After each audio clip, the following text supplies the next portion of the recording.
Love's Imperfections by Jeff Glauser. I often wonder why you love me.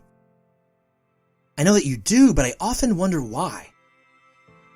Our quirks drive each other nuts, and simple debates turn into heated arguments far too often. Plus, I don't know why you find me attractive. I don't seem to fit into your mold of what turns you on. In fact, if you put me in a room with prior romantic conquests, to say I'd stand out would be an understatement. But, then again, my repertoire doesn't necessarily indicate a trend either, probably because my type was more often than not unattainable. Also, I feel like I've opened up a part of myself to you. Something real, raw, and deep that you haven't done for me. I've left myself completely vulnerable to you, which is only something I feel you do just in fleeting moments or sometimes when you're drunk. I realize it's a terrifying thing to consider, to leave yourself out there like that, but by me doing it and you not, I feel it's left things on an uneven playing field. You are not a fantasy of mine. Instead, you are better than that. You are real. That said, I fantasize about you more than you can imagine. And knowing that you've lived a lifestyle that I've only lived second and third hand, but choose one of monotony and stability with me should be the highest form of flattery. To know that I've served as a reformist, a savior, a positive role model for you. Yet, I must confess to feeling wistful at times that I missed out on that period of your life. It's not that I don't find you attractive, because there are times when a look in your loving eyes, and yes, your eyes show love, or that ear-to-ear smile that springs across your face makes me want to freeze time and thus keep me in that glorious moment. You were not everything I always wanted, but you have kept me from what I never want again. Loneliness.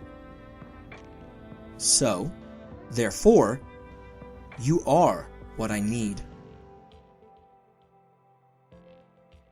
It's not that we have nothing in common. We love good food, travel, lazy Sunday afternoons. We just don't seem to share a passion. And what is love without passion? What you possess for me are necessities in a wife, if not a life. Loyalty, a nurturing soul,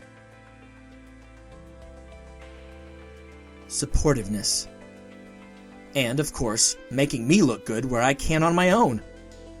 Therefore, those priorities take precedence. I don't want a best-case scenario. Don't want to feel that's the way that I have to go. I don't want to feel that's what I have. I don't feel I need to feel that way at all.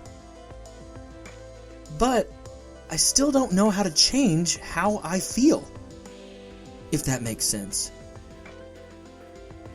How do you address a relationship where one person is content and the other is dissatisfied? How do you convince the other that no, things aren't how they should be when they see no need to change anything? Sometimes, living your life as if your life depended on it isn't enough. However, living it as if someone else's life depended on it might be.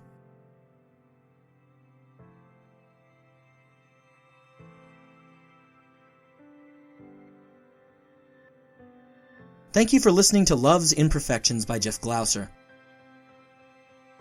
Jeff Glauser is a freelance writer, digital marketing, and public relations professional.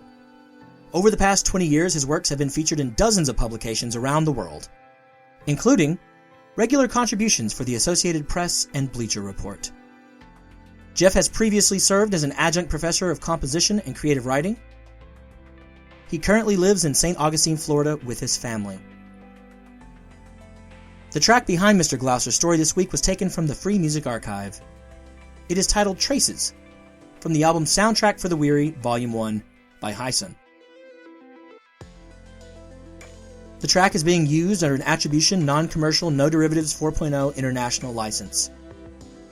A million thanks to Free Music Archive and to Hyson for sharing this music with the world. Finishing this week's episode off is Graduated Realization. Stick around and let's get to that final story.